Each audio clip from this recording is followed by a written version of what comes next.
Expressionism, as I understand it, its central concept is not a style, it is a Weltanschauung, a philosophy of life.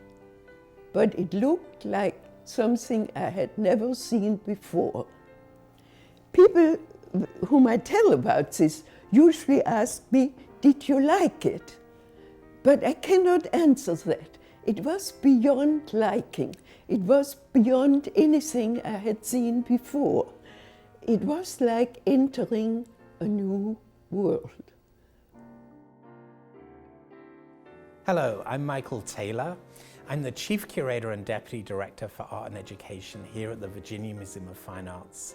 And it gives me immense pleasure to share with you the news that a major German Expressionist painting by Ernst Ludwig Kirchner has been restituted to the Fischer family heirs, George and Eva, who have entrusted this painting to the museum.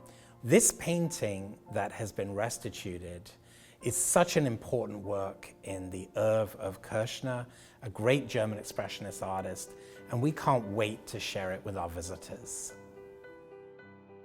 Between 1905 and 1925, Ludwig and Rosy Fischer built one of the leading collections of German Expressionism in Germany. They started collecting in 1905, and their taste became increasingly progressive over the years. Ultimately, the Fischers had over 500 works in their collection. After Ludwig died in 1922 and Rosy died in 1926, the collection was divided between their two sons, Max and Ernst.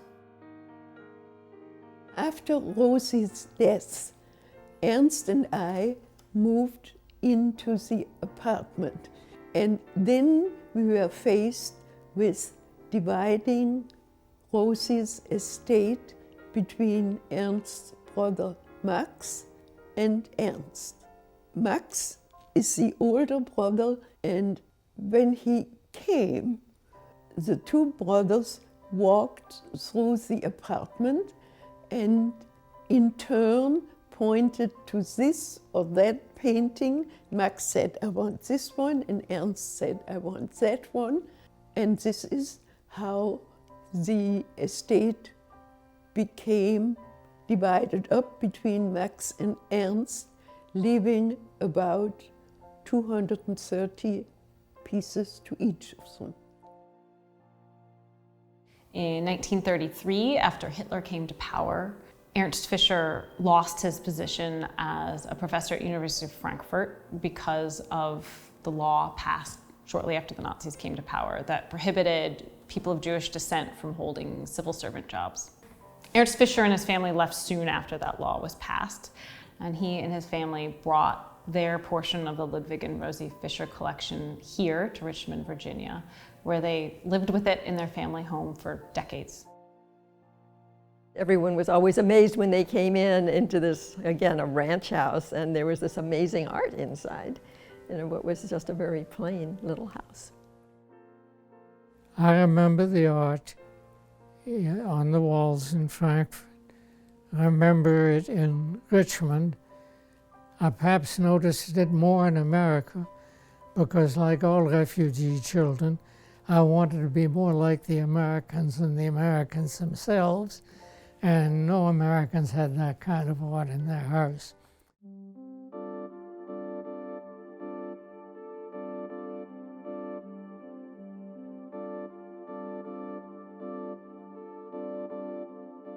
Max Fischer left Germany in October of 1935 on a tourist visa, and he left his portion of the Ludwig and Rosy Fischer collection behind. It remains somewhat of a mystery of what happened to the majority of the works in his portion of the collection.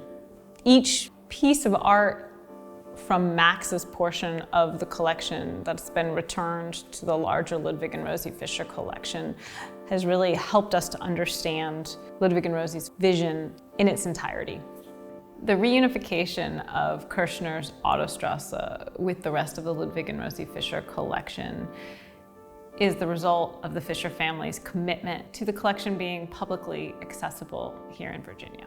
It is an honor and a privilege to be the stewards of this collection at VMFA and to continue to tell this story to our larger audience.